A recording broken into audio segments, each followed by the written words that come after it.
The homers were flying. Guardians were sweeping. Shaq was spinning. Could the aura at Progressive Field be any better?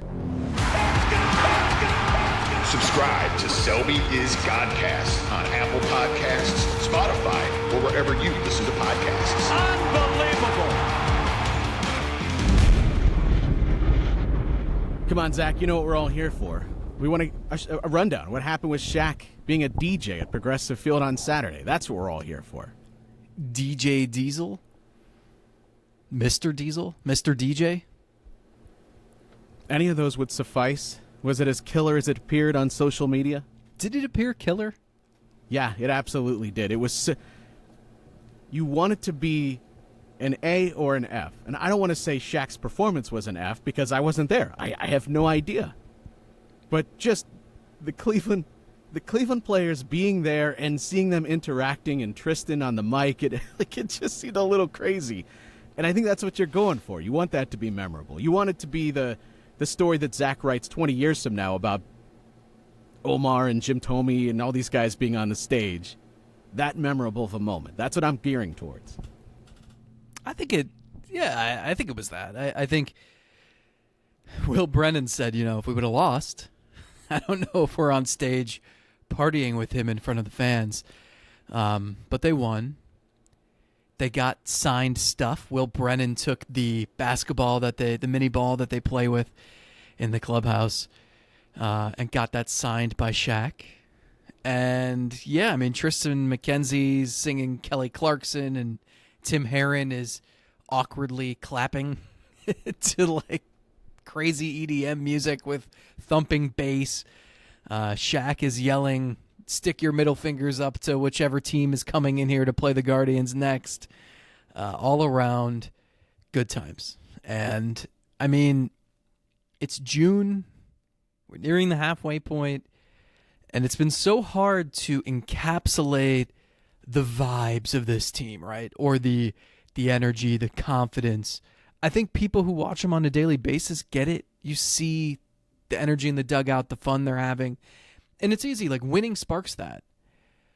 But there was no better scene that encompasses what this first half has been than that.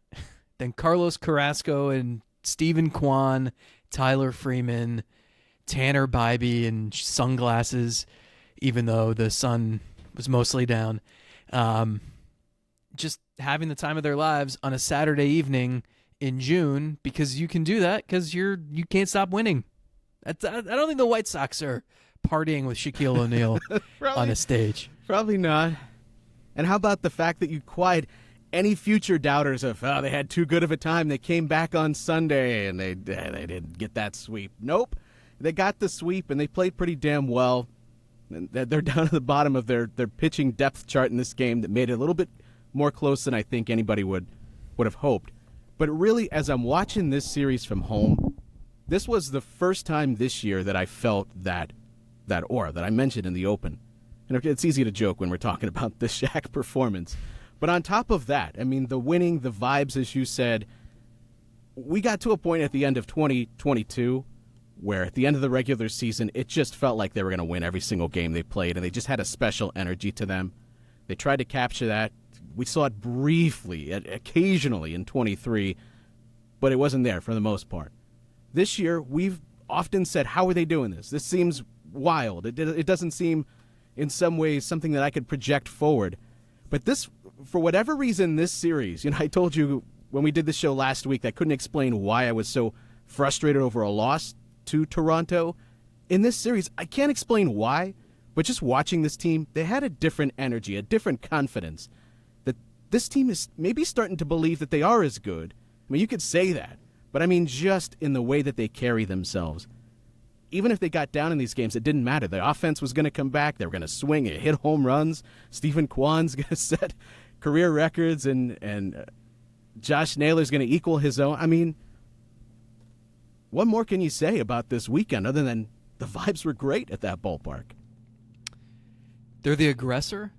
They're dictating the action. They're slugging. These are things we haven't seen from them. And I think there is it's tough because every team wants to say, oh well, starting in spring training, we believed, we knew we were capable of this, et cetera, and it's eyewash. Like any team can say that, and if you win, it sounds prescient and it sounds like, oh well, of course, like what a story to tell about this team that never gave up and knew from day one it was special. And what makes it so difficult to, I guess, write about, but even ask about. I mean, I was trying to ask Triston McKenzie about it after the game, and I said, like, what does it mean? Like, there's this energy and this vibe, and like you can see it, but you can't describe it. I can't tell you what's working and how the chemistry is and the culture. I can just show you. I can just say, watch the dugout. I can say, watch the confidence at the plate. I do think a lot of it, I mean, first of all, having an elite bullpen where it's okay if you don't have a good rotation right now and you can turn it over and those guys, they can handle 4, 5, 6 innings and it's no sweat. That goes a long way. But I feel like everything is reflective of the offensive approach, right? Like their goal this year was, yeah, we can make a lot of contact. That's fine. But can we sacrifice some of that to take more chances, to be aggressive, to do damage on the pitches we know we can do damage on? And isn't that attitude kind of the team itself, where it's, we know what we can do. We know we can make an impact. And you can't stand up at the plate and say, well, I'm going to be more aggressive and take more chances and hit the ball, with more authority if you're not confident. I think this is just a group that's confident. And when you get off to a good start and you keep it rolling, that confidence snowballs. And I think that's where we're at now, where this is not, at the beginning, everyone's trying to figure out if something's real. You're well past that. And now it's, what can you do with this? What is a start? Well, not a start. What is a first half like this? What is just a team level of play like that? I mean, they have the fewest losses in baseball. Them and the Phillies. I mean, they have played as well as anybody in the league for the first half. So where can that take you? How do you keep that going for another 4 months? How about the trendsetter on Friday? Preceding the 70-pitch inning, which felt like it was never going to end. Josh Naylor setting the tone by having an 11-pitch at-bat. And it wasn't... You see some long at-bats where pitches are in the zone, you're fouling them off. Maybe some of those you missed. This was a battle where he's probably expanding the zone, but you got to be comfortably expanding a little bit so you don't get called out on a strike. And Naylor, we know he's got the ability, the excellent bat-to-ball skills on pitches that he probably shouldn't be hitting outside the zone, surviving and making that pitch count creep up and up and up, and it sets the tone. He gets on base, and then the next couple of plate appearances are backed up by more incredible plate appearances. And then you have the rookie, Jonathan Rodriguez, working the walk. All this before they finally put up the 7 spot in the inning. But that really just set the tone, not only for the game, but the type of offense I think they want to be. And, God, that was a beaut to watch. I actually think I'm guilty of selling the lineup short. I mean, I think they've done a good job of covering some of their holes by playing Schneemann all over the place. Fry, certainly with his versatility, has helped. I think we need to recognize the fact that sitting at the top of that order, 3 of the first 4 spots every night are occupied by really, really good hitters. Kwan, Naylor, and Ramirez are going to be all-stars. And, I mean, how often does this team have 3 position players going to the All-Star game? And that's not even to say Fry, who probably, I don't know what happens there. He's a really strange case. But 2018, you had Jose Ramirez, Michael Brantley, Francisco Lindor, and Yan Gomes. And for a while, it was Lindor, Ramirez, Brantley. But, that's pretty rare. I mean, we could go back to 2004 when they sent Victor Martinez, Matt Lawton, and Ronnie Belliard. That's not the norm. I just think it's not just that this lineup has some decent people. No, this lineup has 3 really good hitters. It's Judge, Ohtani, and Kwan at the top of all these leaderboards in slugging, freaking slugging. OPS, Kwan's up there, right? Like Josh Naylor is on pace to hit more than 40 home runs. Jose Ramirez is doing Jose Ramirez things. Like those are 3 top shelf hitters.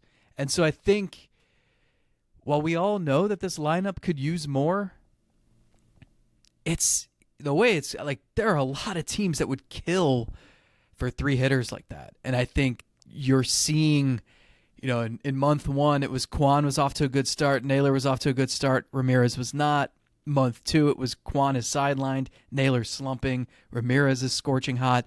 And finally, you're seeing all 3 of them hitting well. Or even if Ramirez has had like a kind of whatever week or two, but you're seeing what this offense can do where it's, I don't know, I felt like last year and in many years, 2021, when we're debating Bradley Zimmer and Bobby Bradley and Jake Bauers, it felt like 5 runs in a game was winning the lottery. Now it's the expectation. They fall down 2-0 against Seattle, against Toronto. It's nothing. And they have the lead 15 minutes later. Yeah, it's nothing. And, of course, we talked about the increase in power. That plays a huge role in this. Not only from the standpoint that pitchers have to respect you, so therefore a guy like Steven Kwan, his eye at the plate is more valuable when pitchers know I can't just groove strikes in here. I have to live more on the edge. And that, when you know you have to live more on the edge, doesn't that make you more prone as a human to a mistake? When I know I got to be a little bit more perfect with it? Hell, Kwan, with the ball he hit down the line, I thought he did it again. I thought he hit 2 home runs, and it didn't feel like that was crazy because that's how good he's been going at the plate. And also, go look back at most of the pitches he hits out. They're fastballs that are off the plate in. The ones he hits for home runs aren't even strikes, and this is the guy with the best strike zone awareness in Earth's history. But he knows what pitches he can turn on and pulverize. That's the key. And I think there's a lot of general cliche type statements we can make about this team, but they're true. And with a lot of these guys, it's understanding the type of player you can be, believing in it, seeing the results to then fuel that confidence, and from there it's easy. And you're seeing that with Kwan. You're seeing it with Naylor. We saw it with Naylor last year too. But with Kwan, first of all, the guy doesn't want to take credit for anything. Like, everyone's having a great time asking if he can hit 400, and he's like, would you guys stop? Like, it's just the law of averages. My BABIP will come down, etc. I said, like, how do you have the confidence to know that those pitches you can turn on that are so far off like, you're hitting 96 in on the hands and you're yanking it off the foul pole. And no, it's not like his unparalleled contact ability. It's not the fact that he's got crazy good hand-eye coordination, pitch recognition skills, strike zone awareness. No, he said it's because he has short limbs. Yeah, that's the key. I didn't do anything. I was just born this way. Right. If Mark Reynolds had short limbs, he would have hit 350. That would have been it. Yeah. But think about those pitches for him. It's similar to Ramirez. Ramirez has done that a lot in his career, too. Remember how many pitchers try to bust him in, and we'll see Jose. He is so good in there, and his wrists are so quick, and he gets to those pitches. And when he either hits a home run or he smacks it foul down the line. There's not a lot of real bad stuff that happens with Ramirez when he swings at those pitches. And he knows he can swing at those pitches in off the plate because he's good enough, especially early in a count, because he's good enough to either hit it. Even if I were to miss it, I'm going to survive, and I'm not afraid to hit with 2 strikes. And that's sort of the same thing with Steven Kwan. And the skills have probably always been in there, but now he's seen it. He's got the own personal confidence in himself that he knows, hey, I know this pitch off the plate, I know I can thrive off of hitting this pitch, and I'm going to swing at it every single time I see it. And if I miss it, that's fine, because I'll just survive, and then with 2 strikes, flicked one into left field. Or maybe I'll have a double down the line. It's just, I don't know how you get him out right now. You don't. I mean, I was talking to some pitchers on the team. First of all, the Blue Jays manager, John Schneider, hilarious. He called Kwan a pain in the ass. There's no better way to put it. Just talking to some pitchers, they're saying, what are you supposed to do? If he can hit that fastball in over the fence, Okay, well, what do you like? He's not going to offer at off-speed stuff low and away out of the zone. If you throw him anything in the strike zone, he knows what to do with it. You notice he hasn't walked a ton this year, and that's because pitchers it's a waste of time. It's a waste of their energy. What are you going to nibble, pitch around him, try to get him to chase? That's not going to work. But it's You still might as in well line. come in the strike zone. But when you come in the strike zone, he's going to do something with it. It's and still it's in line hilarious with his career average, though. So he's still doing what he has always done. Right. I'm just saying, a normal hitter putting up monster numbers, you're more careful. You pitch around them more, and it leads to more walks. That's not the case with him because it truly is a waste of time. It's so. And it's reached the point where he goes 2 for 5 and his average barely budges. And the poor guy's got to get 3 hits in a game to actually see some improvements in his stat line. I mean, it's absolutely awe-inspiring. There were 2 times over the weekend where I was getting ready to go get another coffee, and then I noticed that Kwan was walking up to the plate, and I stopped and I sat down. I said, "Nope. Tyler Freeman's on deck. I'll miss him. I'll miss Jose if I have to, whatever. I got to see what this guy's going to do, and I got to see it in person. As much as I love listening to Tom Hamilton describe the action, I want to see it with my own eyes because we've seen hitters go on hot streaks like this, but this is another dimension. And you're also witnessing the growth, the evolution of him as a hitter in real time. I mean, 3 homers in the last handful of days. You're seeing exactly what he talked about with the Guardians stressed in spring training come to life and actually working. Even Stephen Vogt said tonight, how often do you see, a plan sounds great when you're putting it down on paper and everyone in the room's like, yeah, let's do that. That's awesome. But you don't know if it's going to work. And so when it does, this show, excuse me. So when it does, when you survive for 7+ years or however long we've gone and hundreds and hundreds of episodes and thousands of hours spent playing wacky games and that's doing not no me. show That's prep and talking about Bradley Zimmer's future. When it pays dividends, you gotta savor it. And speaking of savoring, I savor every minute of getting to watch a hot Josh Naylor at the plate. And the bat has woken up again. Not a surprise. We talked about, and we didn't really get into how concerning is it with Josh. I hate to phrase it that way. But we didn't really get into how concerning is it that Josh Naylor is not hitting conversation because you and I both look below the surface. And while he gets into some ruts where he has some bad habits, there's still so much good happening below the surface. And he's proven now that he's a good enough hitter. It's just a question of when. When are you going to heat up again? And he is heating up again. Now, 2 weeks ago, I'm seeing tweets about when we're going to have a conversation about Josh Naylor. The guy's got 20 bombs. And if you look at what the rest of the American League first basemen are doing, if you would have even said this a week ago, it felt like a stretch. But I think he's got the best case of anybody to start at that position right now. Yeah, it's Vladimir Guerrero and it's Ryan Mountcastle and it's Josh Naylor. And it was, the 3 guys' numbers about 10 days ago were almost even. If you looked at OPS, if you looked at even home run totals, Naylor had an edge on those guys. They made up for it with a little bit better on base percentage. Now it's not that. It's him, right? He has to make it, doesn't he?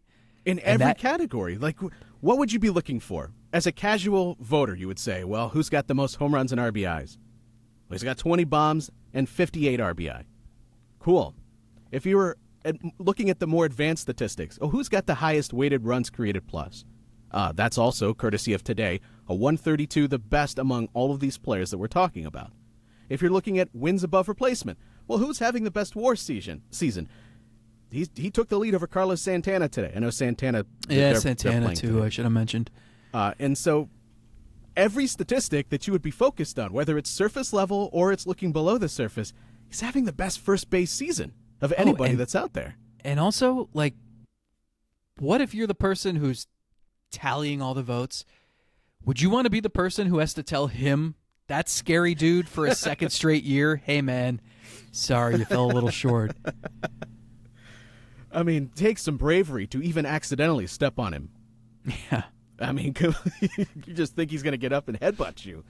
for doing something like that. A couple of scary moments in this series, too, because you had that one, and you see him down on the ground in pain. You're thinking, uh-oh, and the bat has just woken up, and then he had the awkward slide, something with his knee going into second base in the second game of this series, I believe. The two times I'm going, no. I mean, it's bad enough that David Fry had to leave this game, and they're calling it what, right elbow inflammation? What's just the an latest awkward there? throw to second base on that steal that we now all know you're allowed to lose your helmet, and the helmet is not part of you. But if it's on your head, you can tag the helmet. If it's just placed against your chest, you cannot. Can we talk about that for a second? Sure. Because it's Turner that was originally called out. Schneemann slapped the tag on the helmet that came off his head. Now, you go back a couple of weeks ago, and there was a play in a Cubs-Mets game where the runner slid into second base and he didn't really even come off the bag. He was just comfortably on second base with his helmet on top of the base and his fingertips on top. And they ruled him safe, and afterward everyone said, well, he probably should have been out because the helmet came off the head. It's not part. Can we just use common friggin' sense here? Like, what? Can we build that into a rule? If a guy comfortably sit into second base and he's just on the base and he didn't bother to... He could have touched second base in the case of the Cubs-Mets game, but he was just on the base comfortably. There's no close play here. And in the case of the Turner one, the helmet, yes, came off his head, but then is to his body and then preventing the fielder from making the tag? That doesn't seem right. You know what is that stuff? It's not silly putty, but it's like the rubbery, it's like the shape of a hand, and you can almost like sticky hands, yeah. Yeah, the sticky hands. Could you just carry one of those with you, and when you get halfway to second base, you just throw it, it sticks on the bag, and then you just crawl the rest of the way, and you're safe. I don't. The ruling that Vogt said the umpire relayed to him was that if the equipment is connected to you, then it is part of you. And so if you tag the helmet on someone's head, they're out. If it becomes dislodged and is removed and not connected to you, then it is not part of you. And even if it's in the, that's what was unfortunate for the Guardians, is that it just fell into the perfect spot where it blocked where you wanted to tag him, I guess. So we need to look for some loopholes here, is what you're saying. Well, Jose Ramirez and Josh Naylor can certainly take advantage of this. Also, Angel Martinez, who, his second hit, his helmet fell off. It was almost like he took it off on purpose. He was like, all right, screw that. I don't need this. Let's go. This is a team full of helmet losers. And so they should get creative. I think they can find some ways to finagle some stolen bases out of it. Just every time you're sliding into second base, take it off and then just shove it in front of you, and it's now a shield. Use that like Captain America fending off the bad guys. You prevent the tag. You do not let them tag. Speaking of helmets, and this was a scary situation. Thankfully, the helmet was in place for Ahmed Rosario. Was thinking of that dude. Would you see him get hit in the face on Saturday night, I believe? That scary situation. And when we started seeing players with the flaps in front of their face, it looked weird at first, but we've grown so accustomed. Shin-Soo Choo. Well, he had the double ear flaps too. The actual extender that goes over the cheek, that's become so commonplace. But my God, thank goodness he had that in place, because that was a scary ass situation. Too many guys throw 100 miles an hour. It's like, I don't know. Not that it would feel good if you got hit by an 88 mile an hour heater in the face, but I feel like anytime we see anything like that now, it's always on a fastball, and it's always just ridiculous velocity that I'm surprised there hasn't been something more grave, serious. Thankfully, there hasn't been. Yikes. No successful way to transition off of that, so I'll just remind you that you are listening to the Selby is Godcast with TJ and Zach. Speaking of grim and grave, welcome to the Selby is Godcast. If you're watching on YouTube, go down there, click subscribe. We appreciate it. Like the video, helps reach other Guardians fans who maybe don't know about the show. And also, if you're looking for more Guardians content, we've got you covered. Patreon.com/SelbyIsGodcast, where you get the additional episode per week. Plus, you get access to the Discord. And the Discorders, they've been all over it the past few days. Got to get some credit. Some real smart minds in there when they were talking about why Angel Martinez got the call in this situation over anybody else, any of the other middle infielders. Tena, why not give him the call? And the conversation centered on the fact that they were facing some lefties in this series, got a switch hitter, maybe it just made a perfect situation. And then Vogt basically said that was the case. Got some smart people in that Discord. But were you surprised that Martinez got the call here with Arias having to step away? No, because I think they first of all, he was on the 40 and got hurt. He's had a really interesting year. Got injured in spring training late enough so that he had not been sent down, so he got Major League service time while he was on the sideline. And then, he hasn't had a ton of time at AAA, so I think that part's surprising, just that he hasn't, you would think that they would have wanted him to bounce all over the place for 2 months before getting a call up, and obviously this stuff can't be planned. But I think you see the way they're using Schneemann. I mean, Schneemann started at second base on Sunday. You've seen him start at shortstop. You've seen him start at third and center, in the corners. I think that, again, I go back to, that's how you can mask some of these deficiencies, is just by, first of all, rotating your DH and bouncing guys around. And I think they also, you made the point, a lot of times they like to just let someone get their feet wet. Even if it's going to be a short stint. We saw Rocchio come up in Detroit for the first time, knowing it was just going to be one day. Who did we see? We saw someone for a doubleheader. Tena was even, Tena fell into that category. Sure. So I think just getting some of those firsts out of the way so that when you do get a call up, not everything isn't so new, and you don't have lingering anxieties like that. And Vogt's done such a good job of just getting guys in. Guys don't sit on the bench and rot. If anybody has done that, it's been Austin Hedges, but you're fine with that because of the role he plays. It's been impressive. Schneemann, it's insane. Now he seems like he should be in the lineup every day, and it's not even a question. And it doesn't matter where you can slot him in somewhere. It's almost like a hierarchy when you're making out the lineup. Okay, we know Jose Ramirez needs a DH day here. Let's go Kwan here.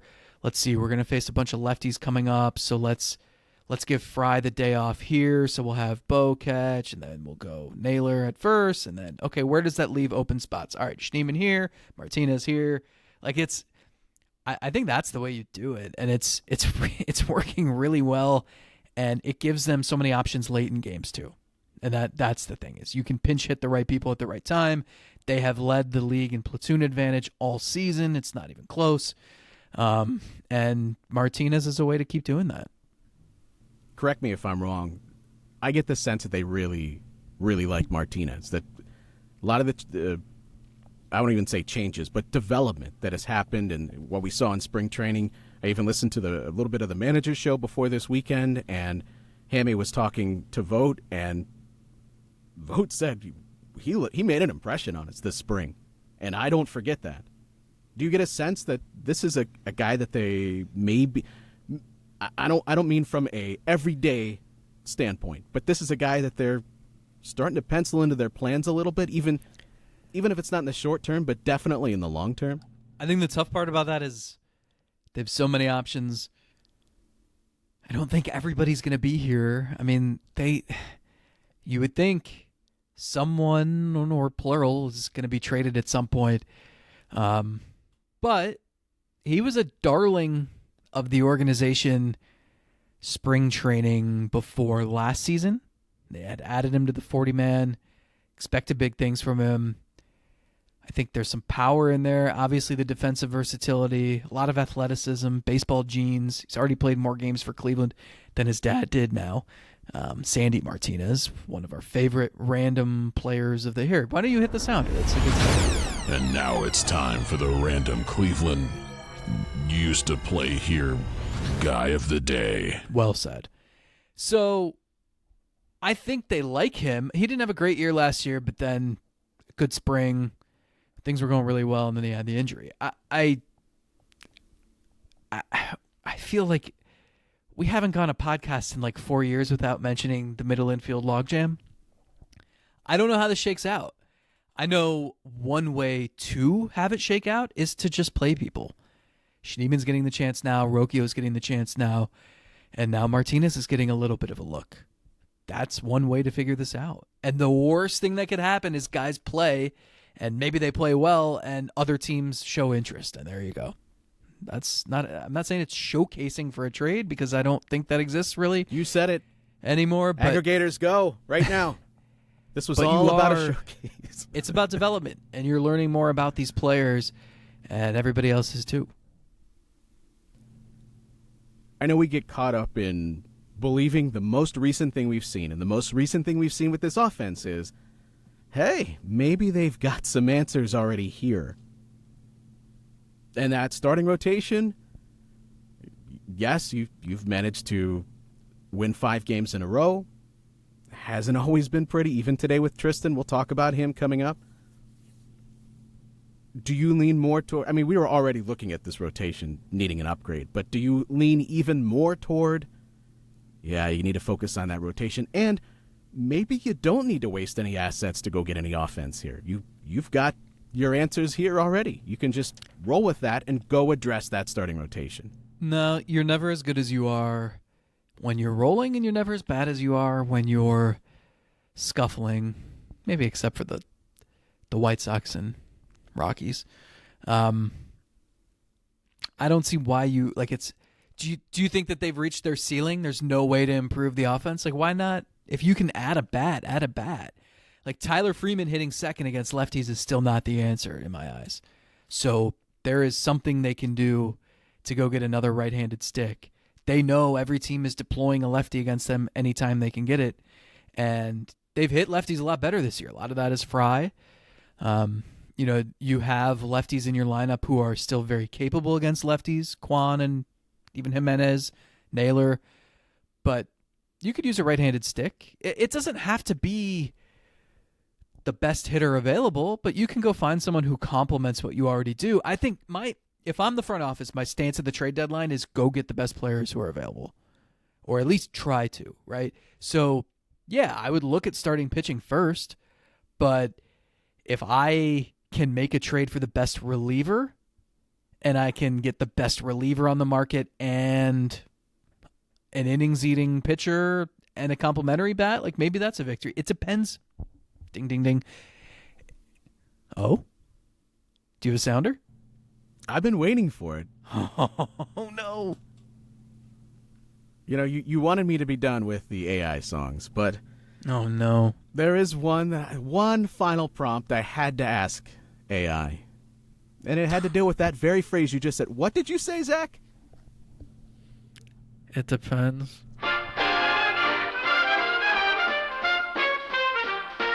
Zach's got the answers, but they're never clear.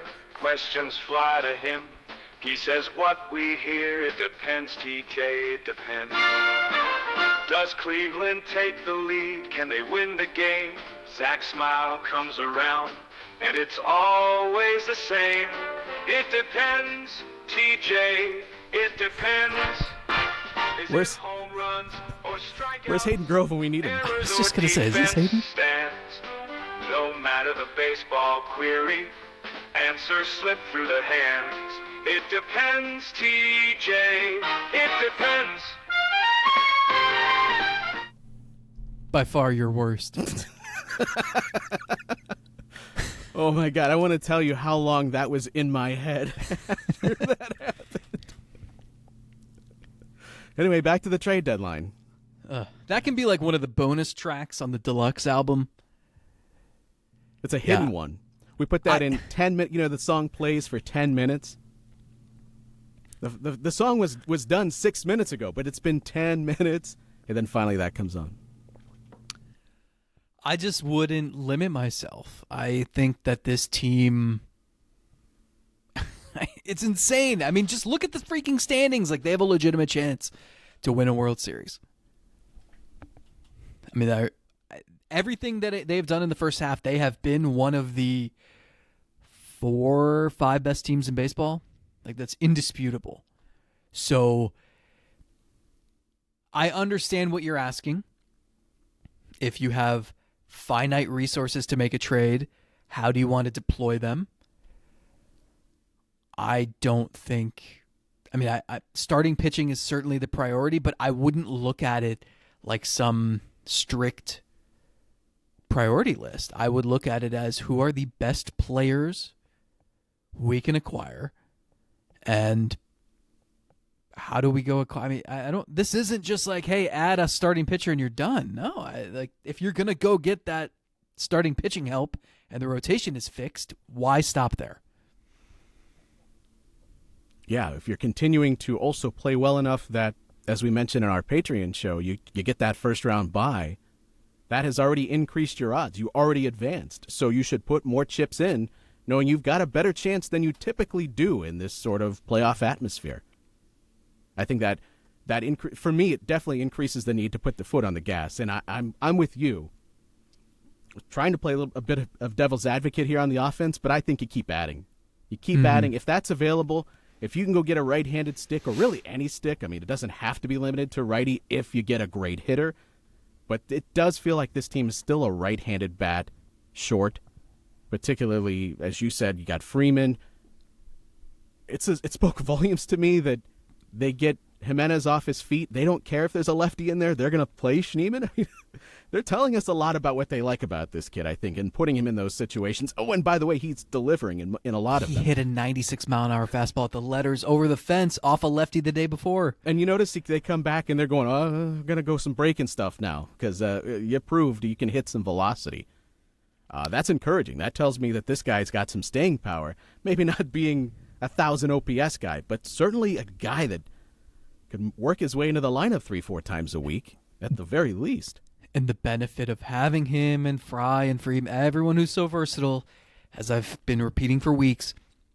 And the reason why I think it's important that you do add a bat, they can play any position. They've made the excuse in the past, well, we don't want to block our young players' development. You don't have to. They can play anywhere. If you add a right fielder, you can get Will Brennan more at bats in center. You can, if you really want to play Tyler Freeman, you can shift him to the infield on occasion. I mean, you can literally add any position player. Other teams can't do that. Other teams are saying, we need a third baseman. How do we get a third baseman? And you're stuck with whatever the options are. You have the luxury of just surveying the trade market for position players and saying, we can get literally anyone. So take advantage of that. Really, anybody that you can acquire at the right price that's going to raise your floor, go do it. Go do it, absolutely. And so I threw this to you via text because I was trying to put together a list of not even guys that I want, but I wanted to have a list of who are some of the names we might be hearing over the next month. And this is in no way a final list, but here are some of the early candidates I have on this list. I'm ready to give them to you now officially. And the big thing is this stuff is so fluid because I'm sure you'll mention Jesus Luzardo, who seemed like everybody's favorite target, and then he goes on the injured list. And I think you'll see a lot of that. Bob Nightingale said it ain't happening, so there's also that. You'll see a lot of that. You'll see a lot of teams falling out of it, and suddenly there's some more really intriguing names on there. You'll see a team go on a hot streak, and that guy you had penciled in as your trade acquisition is no longer on the market. Like that's going to happen. A lot can change in 5 weeks. Yeah, this is in no way finite. I am going to forget probably 20 names. And if you have some that we don't throw in here, by all means, put them in the comments, get them in the Discord, tweet them at us or X them at us, whatever it's called now. Because I want to have a more up-to-date list as we get closer. And I know some favorites have already been picked out. Among our listenership, there's quite a few that get mentioned constantly. You threw me one today. He's also on this list. The first two came from an MLB.com article, which started my journey through just looking through who might be available. And this, to me, it felt like looking at who who the Guardians might be chasing based on things you knew about this club 3 months ago, as opposed to maybe a more updated thought process on what the targets on the Guardians might be? Well, let's see. They've got a stout rotation led by Bieber and McKenzie and Gavin Williams. Yeah, that's kind of my point. They need hitting. They need power. They always do. Yeah. Can't hit a home run to save their lives. So the first two are Paul DeJong and Elias Diaz, shortstop and catcher, respectively. And DeJong, I mean, you can make a case that it's an upgrade, but I think all things semi-equal offensively. Give me the guy that's playing elite defense at shortstop right now, and I got a lot of other guys that are really potentially able to slide in there. I'm not sure that's a great name for me. The big thing here, especially at shortstop, unless you're acquiring someone who's a bona fide upgrade, substantial, there's no point. That's the key here. Go get a hitter who you can plug in there every day, and you know they're going to produce, and you can slot them in second or fifth, and it's not even a question in your mind. You've got all the other stuff, like the lineups. Like you said, you asked the question, do they need to add to the offense? Well, yeah, they should. But if they're going to, they might as well make it someone who there's no quite like that. You're not adding someone who's fighting with Schneemann for playing time. Yeah, for playing time, preferably, or just not at all. This name you had some interest in. There's always the question of whether a team is going to deal within their division to help out a division rival. In this case, Jack Flaherty, who is having a great year numbers-wise. Throughout his career, has had great stretches, has also been a disappointment at times when he's been able to pitch. Flaherty, yeah, that looks like it would be a pretty good fit, but also coming from Detroit. Not sure they're going to be willing to help out the Guardians.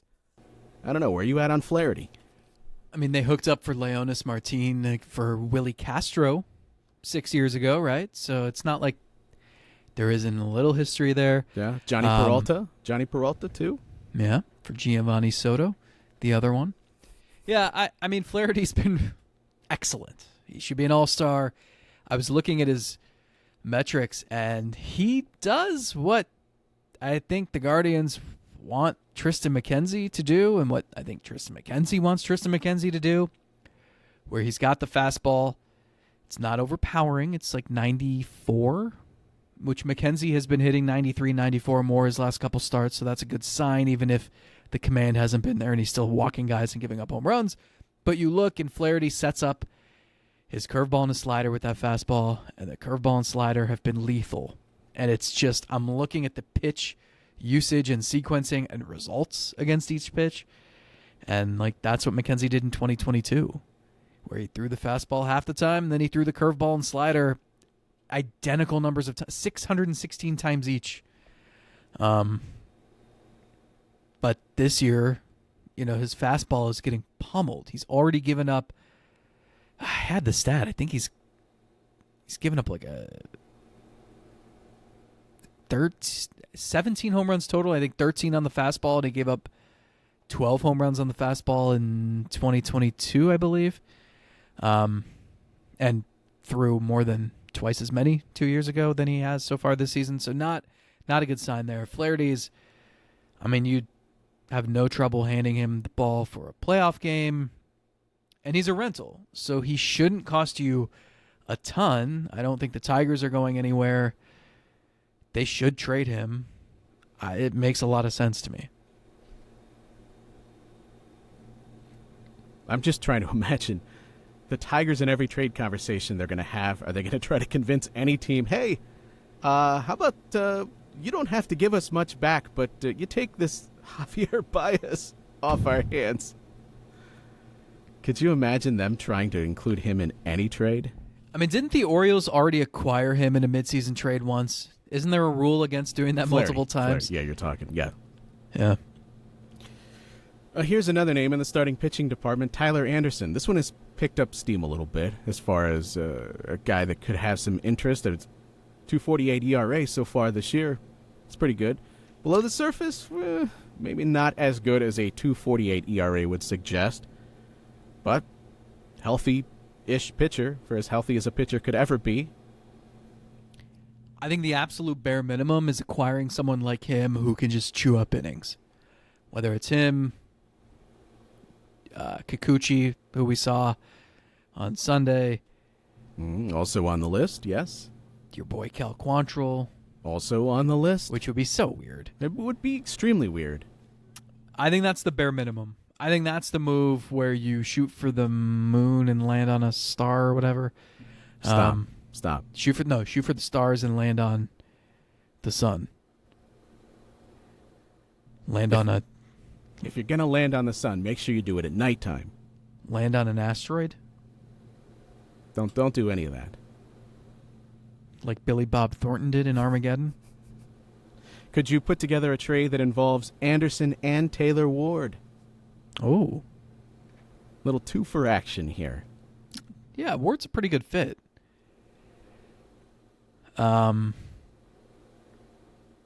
The position player market is not as interesting as the starting pitcher market yet. I think that still needs to take shape. And I think a lot of this is the teams that we're going to mention here stink, and they know they're out of it. You know, there's 2 teams in the National League that are out of it. So those are the teams you're looking at. They're already out of it because they don't have a ton of talent. So that's how you come up with this list, which now I'm looking at, and it has like Kevin Pillar on it, and it's so like that's what you're dealing with. So Taylor Ward is actually an interesting guy because he's having a good year, and he is, but he's kicking some lefty butt. The White Sox bailed on him. So and good things have happened since that happened. Yeah, maybe that tells you what you need to know. Another Angel hitter is on this list too, Luis Rengifo, and I know you're looking at an infielder now, but he has outfield in his past, so he's basically a utility guy here. However you want to play they liked him too. I mean, I know they talked with the Angels about him a few years ago. I don't know. You don't need to target versatility. I think you need to just go get the best hitter you can. So I don't know where he would rank on their priority list now. I mean, the slash line today, 306, 353, 417. That's a 120 WRC plus. Sure. That is an upgrade He's having a good over. Year. Can't deny that. That's an upgrade over the consistent production you're getting out of whatever lineup spot he would be taking. Right. And again, maybe that's a trade where you're throwing in. Are you looking at Anderson and Rengifo? Or could you be trying to do something like that with the Angels? This is just a list of guys that I think could be in consideration. We've talked about to acquire all of these guys. Yeah, you said 80% of the league, so shoot for that. We've talked about Garrett Crochet. We don't really need to talk too much there. Eric Fetty, too. I'm not the biggest Fetty fan, but you're talking about going to get a mid-rotation sort of arm. I want to make sure. The reason why I'm always cautious about this, I want to pay mid-rotation prices for a guy that's a mid-rotation starter. I don't want to pay number 2 cost for a guy that isn't starting game number 2 for me. What would you give up for Cal Quantrill?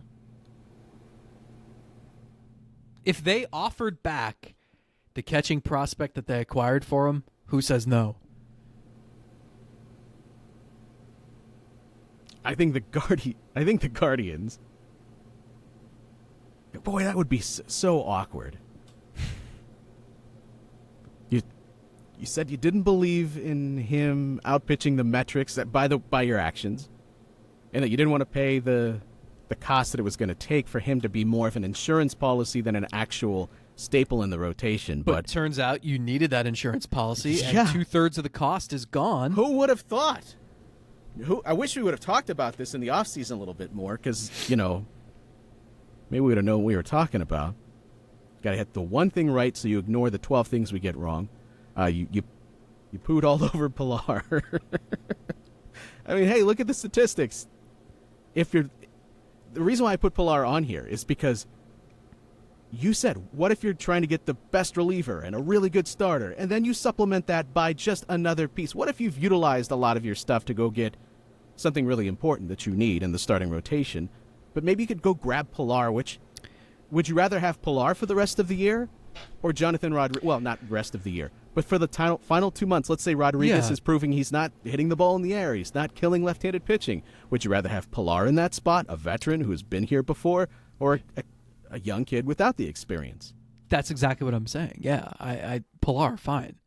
I don't know his splits off the top of my head, but go get that Brandon Guyer type who can play a defined role for you, who can...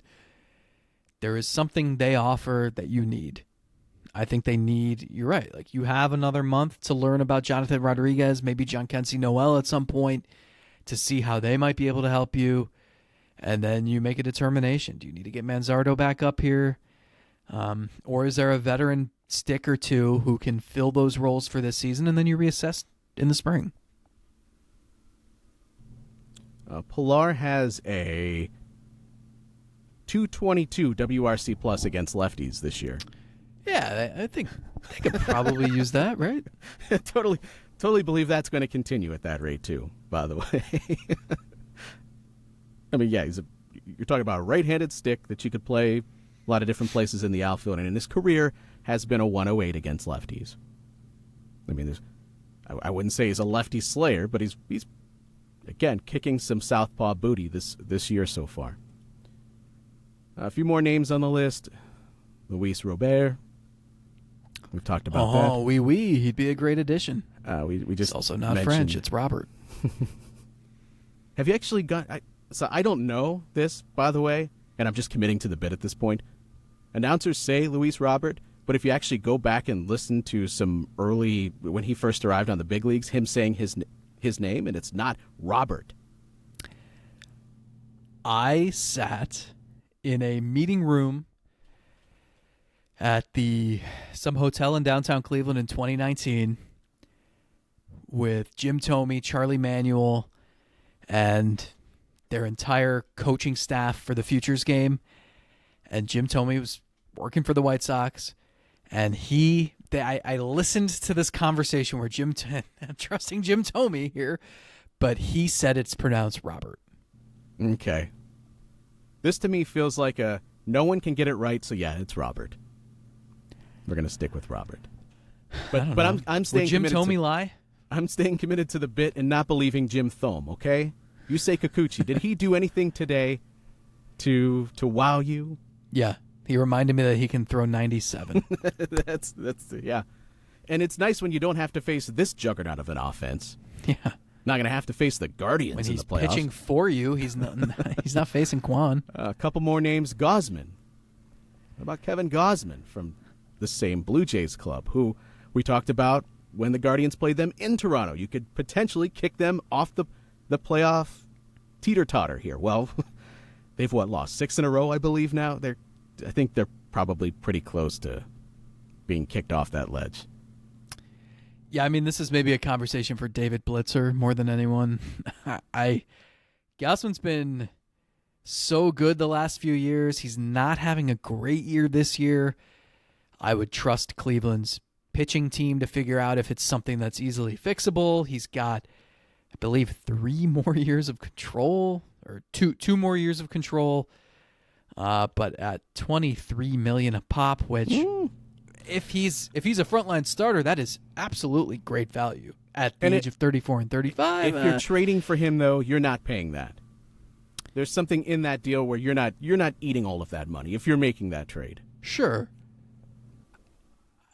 Again, if the nerds in Cleveland's front office and the pitching coordinators can study the video and say, and talk to the scouts, and everyone comes together and says, the Blue Jays haven't noticed this, but he's hunching forward too much in his delivery, or he just needs to tweak that splitter grip a tiny bit, and we'll get him right back to where he was. Go ahead. Do that in a heartbeat. I don't know what the Blue Jays, even if the Blue Jays end up selling, I don't know to what degree they would sell. Ross Atkins sounded pretty defeated on Sunday morning, saying he's as disappointed as anyone about how their season's gone, and he's most disappointed in himself. So I don't, I don't know if is that a guy who's ready in a month to just pull the plug and say, here's Bichette, here's Vlad, here's Gaussman, here's Bassett, here's Kikuchi. We got to start this thing over. That's a tough division to try to thread a needle and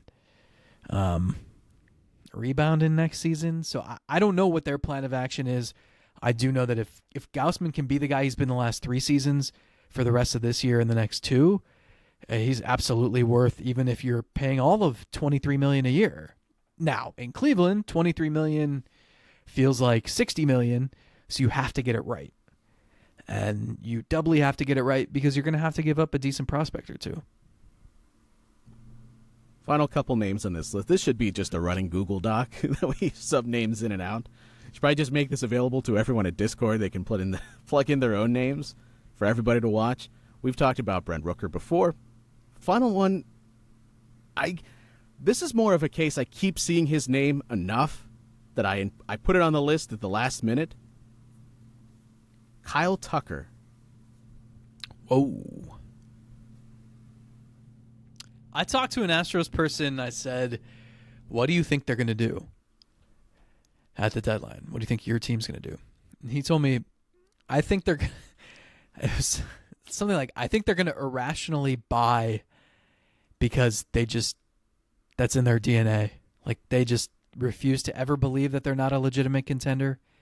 And why not? I mean, they've been right before. They've been right about that. Yeah, and in the success you've had for so long, it's hard to just, especially, it would be one thing to just stand pat and say, maybe this isn't our year. We need to retool this offseason, evaluate where we are. To go and trade, and I know Tucker's got limited team control. What does he got, 1 more year after this? And then he's a free agent. That'd be shocking. I mean, that team's not going into a rebuild. Didn't they just sign Altuve to another extension? And they've got Alvarez. Now, they've got issues. They need young pitching to grow up in a hurry. But and stay healthy, too. Yeah, I would be shocked if he got moved. If he was moved, I mean, yeah, when I say go target the best hitters and the best pitchers, and if you can't get him, move on to the next guy, that's, sure, he's it. We talked also, plug him into the 2 spot in the lineup. And then all of a sudden, next season, you're rolling out Kwan, Tucker, Ramirez, oh yeah, Naylor, Bazana, Fry, Naylor, Jimenez, and Bichette. That's an insane lineup.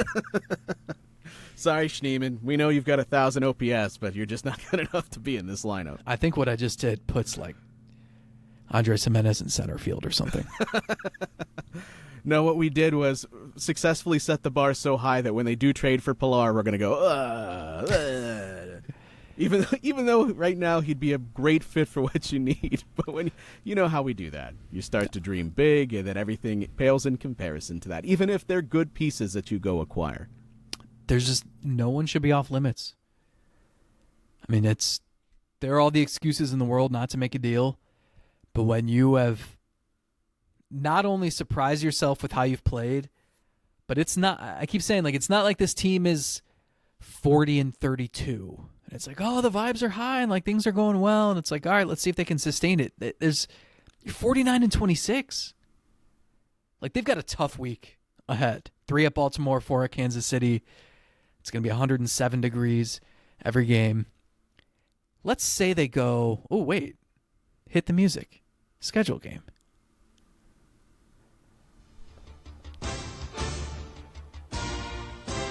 Seven games before their next off day. Let's just say they go 3-4. Let's say it's a tougher week. And they're sitting there at 52-33? No. 52-30. 52-30 after a rough week. That puts them on pace for 103 wins. 103. That's if they have a rough week. Because guess who's on the mound in Game 1? In Baltimore. Hit the music. Get your Shaq on. Tanner Bybee. How good has he been in his last couple starts?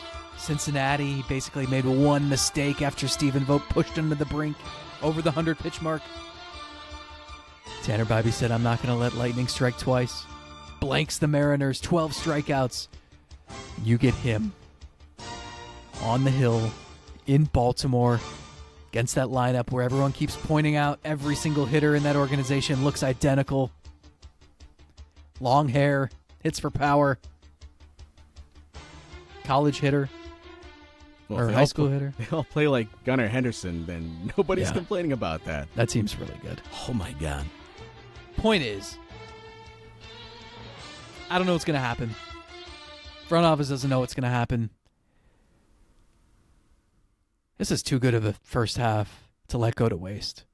Go for broke. Go get everybody. Get everybody. Go get Tucker. Go get Vlad. Go get Gaussman. The shirt with the and. That should be the trade deadline. Yes, absolutely. Go get 76 years worth of trade acquisitions to finally end the curse. Just end that. Final curse that was lifted today, you know what it was? It was Triston McKenzie reaching back and hitting 95 miles per hour for the first time since June 10th, 2023. He threw 4 pitches over 95 or higher in 2023. None so far this year. The velocity was increased today. It was up 2% 2 miles per hour over where he's been in his 2024 campaign so far. But you also mentioned, and it's been the biggest thing that's standing in his way, the location has been dreadful. And so, great that the arm, it looks like it's healthier than we've seen it at times earlier this year. Now, I know your body's going to be nice and lubed up when it's 122 on the field. Yeah, everything's going to be nice and fluid when you're all sweaty. But if we're just looking at the performance of the velocity, that is encouraging. Seeing him hit 95 today was extremely encouraging. But then he's still susceptible to getting drilled. And so I'm wondering where he's at. Where is he at mentally? Because part of this equation is going extremely well. Another part of it has been dreadful for him. I don't know. You know, everyone just shouts, oh, he's got to go get the surgery. Well, that's not the issue. He says he feels great. There's not pain. And you just said it. The velocity has been way better lately. It's command. It's mechanics. He didn't pitch last year. And he's still trying to figure out a lot of things that make his stuff work. And the fastball is an issue. And it's not an issue because of the velocity. We've seen him thrive with 90 miles an hour, 91 miles an hour before. It's that he's falling behind in counts. I mean, this looks just like it did in 2021. It's the same recipe. A lot of walks, a lot of falling behind in counts, a lot of nibbling, a lot of having to throw it over the plate to get back in a count, and they crush it. That's it. He's fixed this before. It's tough to do during a season. Yeah, that's my biggest question. Yeah, and I think so. I don't know how to just make it click. In 2021, I believe he pitched a lot better down the stretch. I know he went to AAA. Remember, he left to start in the first inning because he just didn't have it against Seattle at home, and he said the crowd was big, and he just was all in his own head. I just don't. I don't know. There's a lot of things at play. I know he has questions on how he should have approached what he went through last year. He threw 16 innings. It's tough to just come back and flip that. It's not like riding a bike. It's not at all. It's very difficult to get on track and get back in a rhythm and repeat everything over and over again every 5 days. And I think a lot of it with him is just so much hinges on his fastball and locating it in spots where it can't get crushed so that he can then, the thing that makes the curveball so effective is that it looks like the fastball and then it just falls off, right? But if the fastball is not, if no one's intimidated by the fastball, they don't need to, like, it's okay if they're wrong. Like, he can't throw that curveball when he's down in a count 3-1. No one's going to chase at it. You have to throw the fastball, and it's just getting crushed. So I don't know how you fix that with pitch sequencing or usage. I don't know.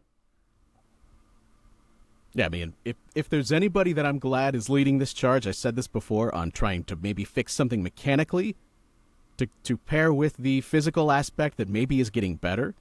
I'm glad Carl Willis is there, because you mentioned him being able to do that with maybe Gosman. I just imagine, like, nobody can figure this out. Like, everyone's putting their heads together. We can't figure this out. And Carl just walks by. Hey, did you think about putting your right toe this way? And then, like, everything unlocks. Like, that's Carl Willis in my mind, just because he's led so many great staffs and had so many Cy Young winners under his tutelage.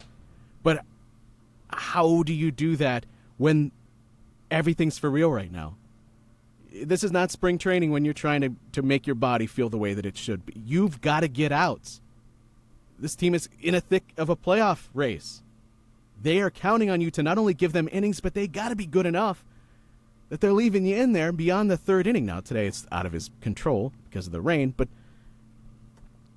how do you do that? How do you fix that in the middle of a season? I don't know how you do. Can I tell a quick story? I like to reward people 65 minutes into an episode. And stop me if I've said this before, but it along those lines. 2001, Ruben Niebla was in his first year coaching in Cleveland's system. He's with the Columbus Red Sticks, Columbus, Georgia, A-ball, and he's got two kids down there who were starting at the time. I think he figured they'd wind up in the bullpen, but he thought that they would pitch the 8th and 9th innings forever. Electric stuff. Do you know what their names were? Fernando Cabrera and Jason Davis. And Fernando Cabrera is 19 years old at the time, and Ruben Niebla is working with him in the bullpen, and he's like, you've got this awesome fastball, and like, the slider can be better. I think it can be this wipeout slider. So he just says, hey, alter your slider grip a little bit. Try it this way. Ruben Niebla stands in as a batter in the bullpen, watches the slider go past him. He's like, yep, that's it. I think that's it. A couple days later, Fernando Cabrera goes out. Slider gets shelled. They get back in the bullpen the next day. All right, tweak it a little more. Hold it like this, actually. Goes back in the game. It works better. It doesn't, whatever.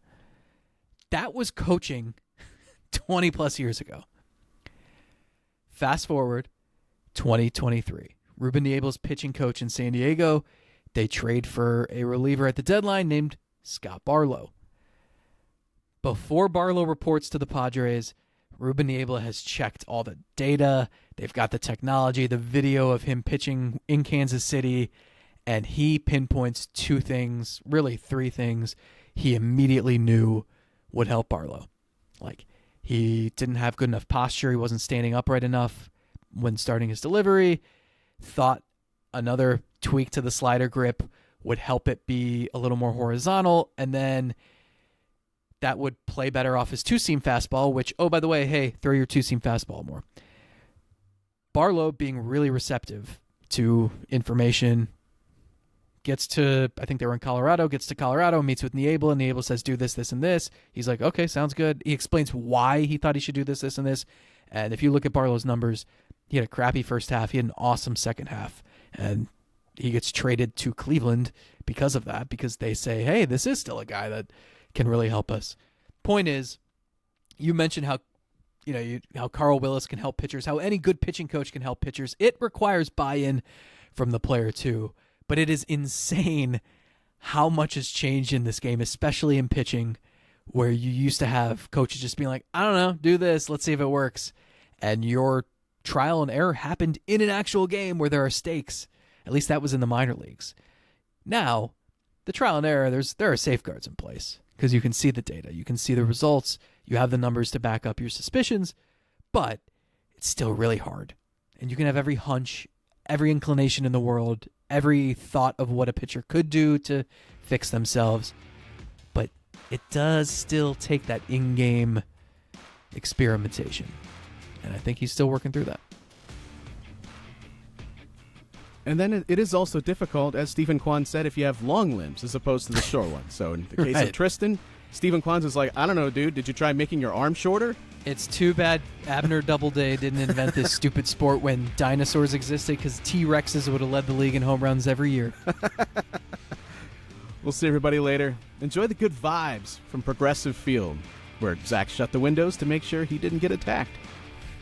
You're learning from your mistakes, too. You're growing, just like we're seeing the hitting of one Steven Kwan. Seagulls.